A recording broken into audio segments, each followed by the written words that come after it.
இந்த புத்தம் புதிய வீடியோவில் உங்கள் அத்துணை பேரையும் வரவேற்பதில் மிக்க மகிழ்ச்சி கொள்கிறேன்.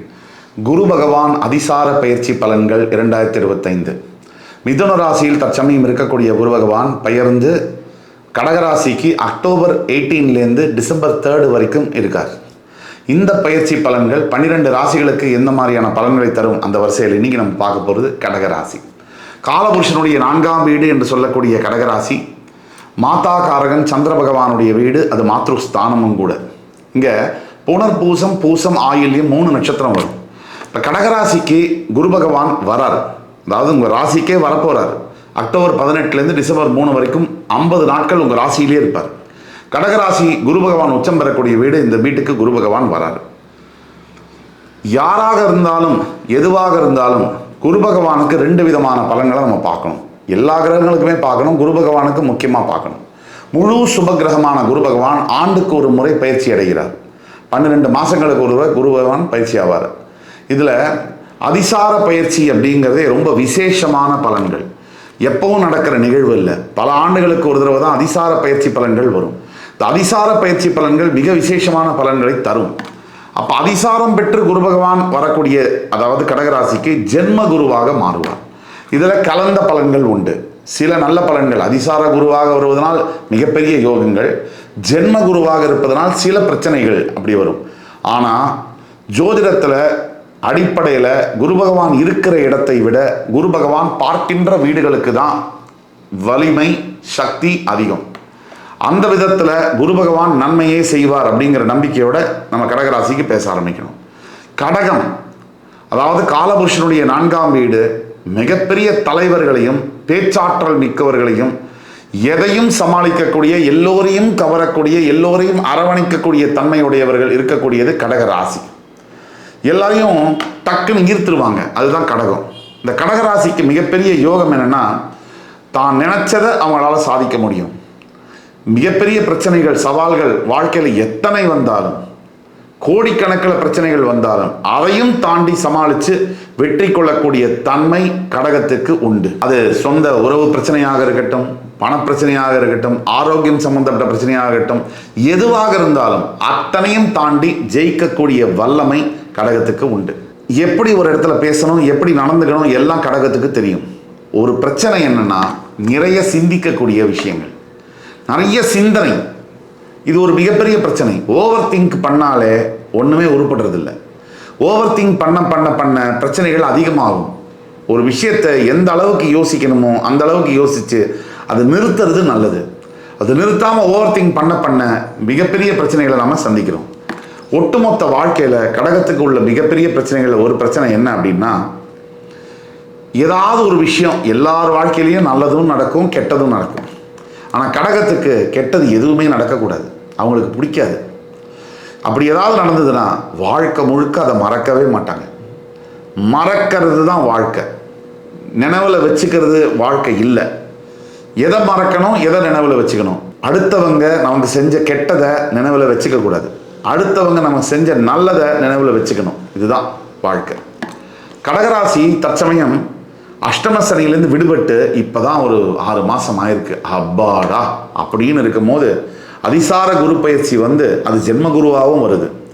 அதாவது அதிசார குரு பயிற்சியினுடைய பலன்கள் கடகராசிக்கு எப்படி இருக்கும் அப்படின்னு கேட்டிங்கன்னா 5 பாயிண்டில் க்ளீனாக சொல்லிடலாம். மிகப்பெரிய அளவில் தெளிவு ஏற்படும் மனதில், மிகப்பெரிய அளவில் பண வரவுகள் இருக்கும், மிகப்பெரிய காரியங்கள் நடக்க முடியாத தடை போட்டு தாமதப்படுத்தி வருடங்களாக காத்திருக்கக்கூடிய விஷயங்களும் எளிதாக நடக்கும், சும்மா ஈஸியாக நடக்கும். மிகப்பெரிய பாக்கியங்கள் கிடைக்கும், குழந்தை பாக்கியங்கள், செல்வம் செழிப்பு யோகங்கள் இதெல்லாம் கொட்டி வரும். ஆனால் ஜென்ம குருவாக வரும்போது சில சமயங்களில் சிலருடைய ஜாதகத்தை பொறுத்து இந்த பாக்கியங்களை அனுபவிக்கக்கூடிய யோகம் இருக்கா இல்லையா அவங்களுக்கு, அதை நம்ம தெரிஞ்சுக்கணும். ஒட்டு மொத்தத்தில் வாழ்க்கையில் நல்லதும் இருக்குது கெட்டதும் இருக்குது, இது ரெண்டும் சேர்ந்தது தான் வாழ்க்கை. எங்கெங்கெங்கெல்லாம் நல்லது இருக்கோ அங்கெங்கெல்லாம் கெட்டதும் இருக்குது. இது நீதி, இயற்கையுடைய நீதி. அப்போது காரண காரியம் இல்லாமல் எதுவும் நடக்காது. நீங்கள் அஷ்டம சனியில் நீங்கள் பட்ட அவஸ்தைக்கு இப்போ தான் பலன் வர ஆரம்பிச்சிருக்கு. இன்னும் கொஞ்ச காலம் நீங்கள் காத்திருக்கணும். அதாவது ஒரு அக்டோபர் 18லேருந்து டிசம்பர் 3க்குள்ளே உங்களோட வாழ்க்கையில் முக்கிய திருப்பங்கள் நிகழும். திருமணம் சம்பந்தப்பட்ட விஷயங்கள்ல, காதல் சம்பந்தப்பட்ட விஷயங்கள்ல, குழந்தை பேரு சம்பந்தப்பட்ட விஷயங்கள்ல, கொடுக்கல் வாங்கல் சம்பந்தப்பட்ட விஷயங்கள்ல, தொழில், வியாபாரம், கட்டமைப்பு, ஒரு வேலை, ப்ரமோஷன், இன்சென்டிவ், அப்ராடு போகிறது, இது ஆரம்பித்து தொடங்கி மொத்தத்துலேயுமே மாற்றங்கள் நடக்கும். நிறைய மாற்றங்கள் இருக்குது. அதில் முக்கிய நிகழ்வுகளில் நம்ம பார்க்க வேண்டியது குரு பகவான் இருக்கக்கூடிய அதிசார பலன்களில் திடீர் யோகங்கள்னு சொல்லக்கூடிய ராஜயோகங்கள்.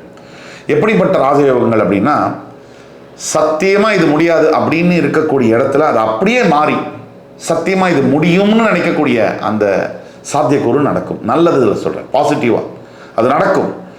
உங்களுக்கு மேலே உங்கள் மேலே டவுட் இருக்கலாம், ஆனால் எனக்கு உங்கள் மேலே டவுட் இல்லை, எனக்கு உங்கள் வாழ்க்கை மேலே டவுட் இல்லை. உங்களுக்கு கூட சில சந்தேகங்கள் இருக்கலாம், நீங்கள் ஜெயிப்பீங்களோ மாட்டீங்களோன்னு. எனக்கு உங்கள் மேலே கொஞ்சம் கூட சந்தேகம் இல்லை, நீங்கள் ஜெயிக்க தான் போகிறீங்க, மிகப்பெரிய அளவில் ஜெயிக்க போகிறீங்க. இது சத்தியம், இது நடக்கத்தான் போகுது. நடந்தப்பறம் நீங்கள் எனக்கு கால் பண்ணி சொல்லலாம் இந்த மாதிரி நடந்ததுன்னு. ஆனால் அதிசார பலன்களில் மிகப்பெரிய ராஜயோகங்கள்னு சொல்லக்கூடிய பதவிகளை தரக்கூடிய, அந்தஸ்தை தரக்கூடிய, மிகப்பெரிய இடத்துல திருமணம் முடிக்கக்கூடிய, அருமையான மணமகன் மணமகள் கிடைக்கக்கூடிய, கணவன் மனைவி கிடைக்கக்கூடிய, பிரிஞ்சு போன உறவுகள் ஒன்றாக சேரக்கூடிய, சத்தியமாக டைவர்ஸே போட்டாச்சு, முடிஞ்சே போச்சு அப்படின்னு நினைச்ச ஃபேமிலியில் திடீர்னு புருஷன் முன்னாடி ஒன்றா சேர்ந்தாங்கன்னா அப்போ எப்படி இருக்கும்னா, ஒத்துமையா முன்ன இல்லாத அளவுக்கு ஒத்துமையோட. அதுதான் இப்போ நிறைய ஜனங்கள்கிட்ட வேற்றுமை, ஹேட்ரட், நிறைய வெறுப்பு இதை பரவிட்டே வருது. நிறைய எல்லா விஷயத்துக்கும் வெறுப்பு, கோபம், சத்தம் போடுறது, சண்டை போடுறது, இதெல்லாம் ஜனங்களுக்கு அன்றாட வாழ்க்கையிலேயே பழகிருச்சு. ஒரு 30 வருஷத்துக்கு முன்னாடி போய் பார்த்தீங்கன்னா சண்டை அப்படின்னு ஒரு குடும்பத்தில் வருதுன்னா அது எப்பயாவது தான் வரும். அது சாதாரண விஷயத்துக்கு வரவே வராது. மனிதர்களுடைய யதார்த்த வாழ்க்கையே அப்படி இருந்தது. இன்னைக்கு காலகட்டங்களில் இந்த சண்டை அப்படிங்கிறது ஒரு தினசரி சாப்பாடு மாதிரி ஆயிடுச்சு. கணவன் மனைவி இடையே அந்த காலத்தில் சண்டை வருதுன்னா ஒரு 5 வருஷத்துக்கு ஒரு தடவை, 2 வருஷத்துக்கு ஒரு தடவை மினிமம் சொல்கிறேன், இந்த அளவில் தான் வரும். இப்போ 2 நிமிஷத்துக்கு ஒரு தடவை சண்டை வர்றதுக்குண்டான காரணம் என்ன அப்படின்னா, சகிப்புத்தன்மை இல்லை, சந்தோஷமா வாழணுங்கிற எண்ணமே இல்லை. தன்னையும் சிரமப்படுத்திக்கிட்டு தான் கூட இருக்கிறவங்களையும் சிரமப்படுத்துற மனப்பான்மை இன்னைக்கு ஜனங்கள்கிட்ட இருக்கு. இது கணவன் மனைவி கிட்ட மட்டும்தான் இருக்குன்னு சொல்ல முடியாது. அப்பா பையன்கிட்ட, அம்மா பொண்ணுகிட்ட, எல்லாருக்கிட்டையுமே இது பரவி இருக்கு. இந்த நெகட்டிவ், அதாவது நம்மளை சுத்தி நடக்கக்கூடிய நெகட்டிவான விஷயங்களோட தாக்கம் ஒவ்வொரு மனிதர்கிட்டையும் இருக்கு. பேப்பர் எடுத்தா நெகட்டிவ் நியூஸ், டிவியை போட்டா நெகட்டிவ் நியூஸ், சீரியலை திறந்தா அதை விட கேட்க வேண்டாம், எல்லாமே நெகட்டிவ். குடும்பத்தோட உட்காந்து அழுகிற மாதிரி இருக்கு. படத்தை போட்டா சண்டை, குத்து, வெட்டு, ரத்தம். இப்ப எங்க மனுஷங்க நல்லதை எப்ப கேட்க முடியும், நல்லதை எப்ப பேச முடியும், நல்லதை எப்ப நினைக்க முடியும், நல்லதை எப்ப செய்ய முடியும்? இந்த கேள்விக்கான பதிலே இல்லை. அந்த கேள்விக்கான பதில் தான் கடகராசிக்கு அக்டோபர் 18 டிசம்பர் 3 நடக்கும். எல்லாமே நல்லது, பார்க்கறது, பேசுறது, நினைக்கிறது, பேசுறது, சொல்றது, செய்யறது எல்லாமே நல்லது. அப்படி நடந்தா வாழ்க்கை எப்படி இருக்கும்? அதுதான் அதிசார பயிற்சியுடைய பலன். அதுக்கு அடுத்தபடியாக ஜென்மகுருனால உடல் ஆரோக்கியத்துல கவனம் தேவை. அதுக்கப்புறமா ஜென்மகுருனால உடல் ஆரோக்கியத்துல கவனம் தேவை. அது மட்டும் இல்லை, தாயாருடைய உடல்நிலையிலும் கவனம் தேவை. இதை தவிர வேற எந்த பிரச்சனையும் ஜென்மகுருனால வராது. கையில காசை அனாவசியமா செலவழிச்சிங்கன்னா ஜென்மகுருவும் தேவையில்லை, எந்த குருவும் தேவையில்லை, கட்டாயம் பிரச்சனை வரும். கையில இருக்கிற காசை விட்டுட்டு இது ஜென்மகுரு அதிசார குருன்னு சொல்லி பிரயோஜனம் இல்லை. காசை காப்பாத்திக்கிறது அவங்கவுங்க கையில இருக்கு. சம்பாதிக்கிற காலத்துல காட்டு இருக்கும் போதே தூத்திக்கணும், காட்டு இருக்கும் போது தூற்றிக்கொள்ளுன்னு சொல்ற மாதிரி நீங்க சம்பாதிக்கிற காலத்துல சேர்த்து வைக்கணும். சம்பாதிக்கிறதெல்லாம் செலவு பண்ணிட்டு பின்னாடி சம்பாதிக்க முடியாத காலத்துல நான் அப்படி சம்பாதிச்சேன், நான் அப்படி இருந்தேன், இதெல்லாம் பேசி 10 பைசா பிரயோஜனம் இல்லை. ஆக 2. 3வது குரு பகவானுடைய பார்வைக்கு தான் பலன் அதிகம். அந்த விதத்துல குரு பகவானுடைய 5ஆம் பார்வை மகர ராசி, உங்களோட 5ஆம் வீடு. குரு பகவானுடைய 7ஆம் பார்வை மகர ராசியில. இப்ப பார்வைகளை பத்தி பேசுவோம். குரு பகவானுக்கு 5, 7, 9 பார்வைகள் உண்டு. அதுல முதல் 5ஆம் பார்வை விருச்சிக ராசியில விழுது. இந்த 5ஆம் பார்வையினால உங்களோட 5ஆம் வீடு விருச்சிக ராசி மேல பார்வையும், 7ஆம் பார்வையினால மகர ராசி உங்களோட 7ஆம் வீடு அது மேல இருக்கிற பார்வையும், 9ஆம் பார்வையினால உங்களோட 9ஆம் வீடு மீனராசி மேலேயும் கச்சிதமா விழுது. இந்த 5 பூர்வ புண்ணியஸ்தானம், 7 கலத்திரஸ்தானம், 9 பாக்யஸ்தானம், இதெல்லாம் லக்னத்துக்கு பார்ப்போம் முக்கியமா. ஆனா ராசிக்கும் நம்ம எடுத்துக்கலாம் ஒரு 25-30%. அப்படி எடுத்துக்கும் போது இந்த 5ஆம் பார்வையினால பூர்வ புண்ணியஸ்தானத்து மேல ராசியின் 5ஆம் இடத்துல பார்வை விழும் போது எக்கச்சக்க நன்மைகள் உண்டு. அதுல முதலாவதாக முடியாத காரியங்கள் தடைப்பட்டு போய் தாமதப்பட்டு போய் இது நடக்கவே நடக்காது அப்படிங்கிறது ஒரு கவர்மெண்ட் ஜாப் ஒருத்தர் கிடைக்கணும். 2 வருஷமா பெண்டிங் இருக்கு, டக்குன்னு கிடைக்கும். ஒரு உதாரணத்துக்கு அதே மாதிரி புத்திர பாக்கியம், குரு பார்வை 5ஆம் இடத்துல ராசிக்கு விழும்போது என்னென்னமோ ட்ரீட்மெண்ட் பார்த்துட்டேங்க, எத்தனையோ டாக்டர்கிட்ட போயாச்சு, ஆனால் புத்திர பாக்கியம் இல்லையே. அதுக்கு வழிபிறக்கும். கடவுளுடைய அருள் இல்லாம டாக்டர்லாம் ஒன்றும் பண்ண முடியாது. கடவுள் நினைத்தால் மட்டும்தான். ஏன் 1,00,000 பேர் குழந்தை பிறகுது, ஒரு 1000 பேருக்கு பிறக்க மாட்டேங்குது? ஏன் ஏன் இந்த கேள்விக்கு பதில் என்ன? ஏன் இவங்களுக்கு மட்டும் பிறக்க மாட்டேங்குது? அதுக்கெல்லாம் கடவுள் அவரை நினைக்கணும், இந்த கர்மாவெல்லாம் பார்க்கணும். இந்த 5ஆம் இடத்துல பார்வை விழும்பொழுது, குரு பார்வை விழும்போது குழந்தை பாக்கியம் இல்லாத யாராக இருந்தாலும் குழந்தை பாக்கியம் வரும்.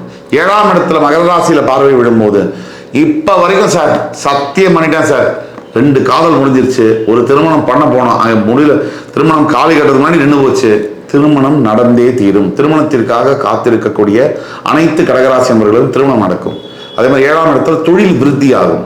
நல்ல கல்வி சார்ந்த தொழில்களை பண்ணும்போது தொழில் விருத்தி அடையும். 9ஆம் பார்வையால் மீனராசியை பார்க்கக்கூடிய குரு பகவானால எண்ணற்ற பயன்கள் உண்டு.